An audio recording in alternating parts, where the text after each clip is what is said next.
O RJTV faz hoje a terceira entrevista da série com os principais candidatos à Prefeitura do Rio. A ordem desses candidatos foi definida por sorteio com a participação de representantes dos partidos. E eu recebo hoje aqui no estúdio Marcelo Freixo, do PSOL. O tempo de entrevista é de 8 minutos com tolerância de 30 segundos. Candidato, muito obrigado pela sua presença. Obrigado, Márcio. O nosso tempo começa a contar a partir de agora. Candidato, até 2010 o senhor morava em Niterói e inclusive só transferiu seu título eleitoral aqui para a capital em agosto do ano passado, um ano, portanto. A presidente do seu partido, deputada Janira, chegou a dizer que o senhor seria um nome natural à prefeitura de Niterói, mas veio aqui para o Rio cumprir uma missão. A pergunta é a seguinte: a motivação para ser prefeito do Rio de Janeiro não tem que ser algo maior do que a missão de um partido?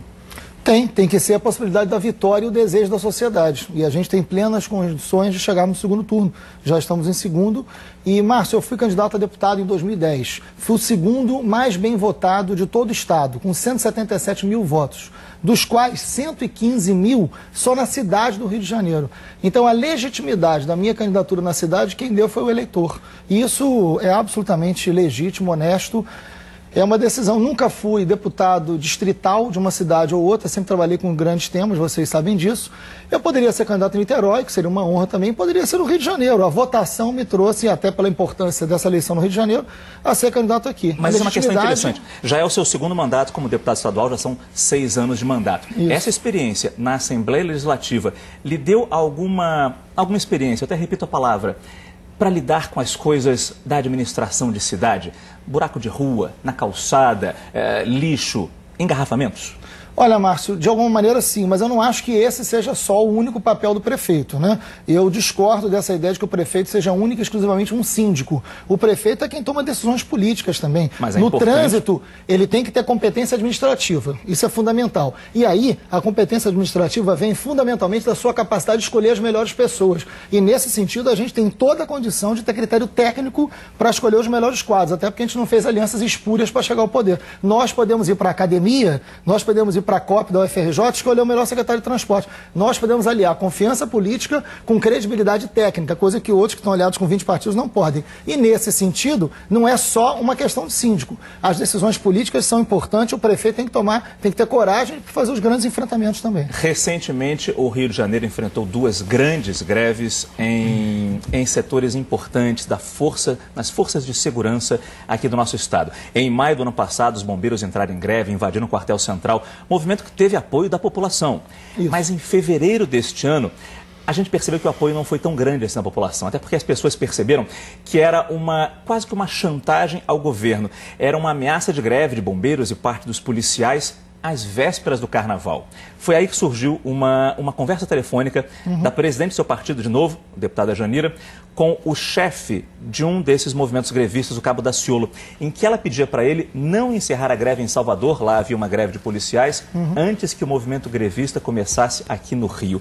Como é que o senhor avalia a conduta da sua colega de partido nesse episódio especificamente? Márcio, eu já me posicionei sobre isso publicamente, né? Já dei entrevista e falei no plenário da Assembleia Legislativa. Primeiro que a luta dos bombeiros, você pontuou muito corretamente, a luta dos bombeiros era uma luta justa. A população ficou do lado, as fitas vermelhas fazem o carioca lembrar bem do quanto isso foi importante. Mas e a sua deputada? As reivindicações eram justas, a deputada Janira estava do lado correto da luta.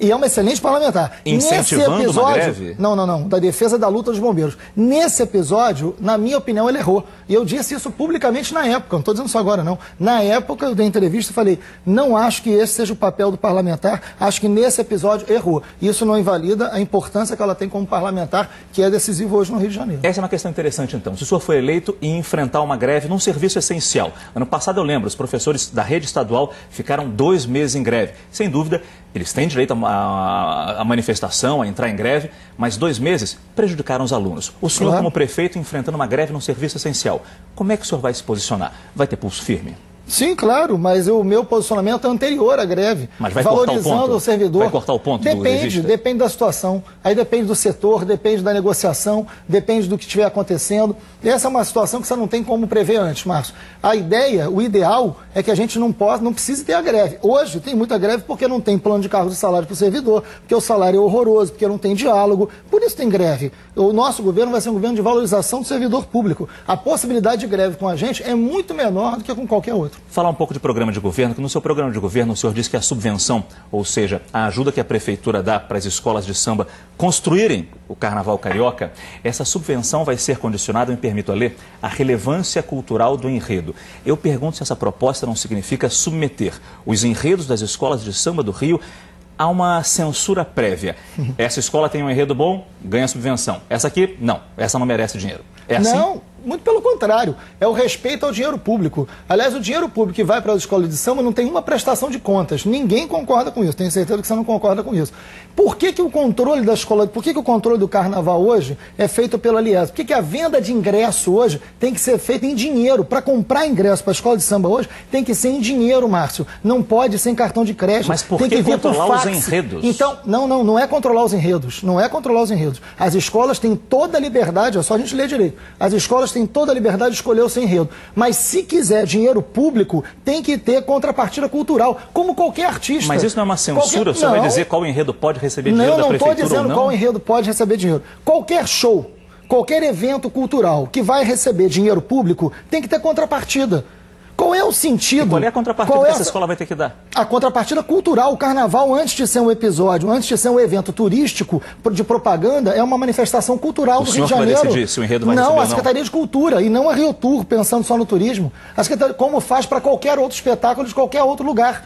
Qualquer espetáculo de teatro, de música, de artes. E essa pessoa da Secretaria de Cultura vai ser escolhida por quem? Pelo senhor? O setor da Secretaria de Cultura que vai controlar o carnaval, vai estabelecer critérios junto com os profissionais do carnaval para que o dinheiro público só possa... Qual é o sentido, Márcio, de uma escola de samba que vai fazer o seu enredo sobre a Ilha de Caras ainda receber subvenção e só está escolhendo Ilha de Caras para poder ganhar dinheiro para a escola de samba? Candidato, é dinheiro público, tem que ter respeito. Nós temos agora 6 minutos e 30 de entrevista, tem mais algumas perguntas aqui, vamos ver se a gente consegue fazer.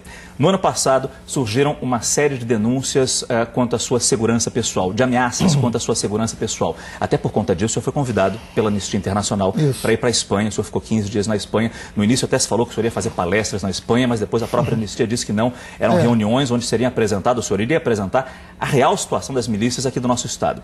A questão é que a maneira como o senhor anunciou essa viagem ficou fazendo parecer para muitas pessoas como uma espécie de autoexílio, quando na verdade a viagem tinha só 15 dias. O senhor teve até a oportunidade de desfazer essa impressão numa entrevista à revista Isto É. Mas eu me permito ler, essa entrevista foi dada no dia da sua viagem. O senhor disse, dependendo da situação, pode ser de vez. Esse comportamento não justifica todas as críticas que o senhor recebeu naquela época de uma exploração eleitoral desse episódio? Então, essa parte da Isto É, eu nunca disse isso para o repórter. Até porque quando eu viajei, eu já tinha passagem de ida e volta. Isso está comprovado. Quando eu fui, eu já tinha passagem de volta comprada. Mas o senhor nunca disse dos 15 dias, né? Não, falei 15 dias. Eu tinha 15 dias de saída daqui, por uma razão específica, Márcio. O senhor falou que a viagem poderia ser de vez? Não, nunca falei isso para Isto É. Não? Nunca falei isso para Isto É. Tanto é que eu tinha passagem de ida e volta comprada antecipadamente. Porque eu não queria ficar lá de vez, porque eu não abro mão da minha luta aqui contra a máfia. Eu quero dizer o seguinte, eu sou ameaçado desde 2008, quando presidi a CPI das milícias, ameaças seríssimas. Em 2011, eles mataram uma juíza, o tempo. Exatamente. Eles mataram a juíza. Depois da morte da Patrícia Ciola, eu recebi várias ameaças. Eu tenho que interromper o senhor agora, então, com 8 minutos e 8 segundos de entrevista. Agradeço muito a sua presença. Eu que agradeço. Desejo boa sorte nessa campanha. Obrigado. Amanhã o nosso entrevistado será o candidato Rodrigo Maia, do Democratas.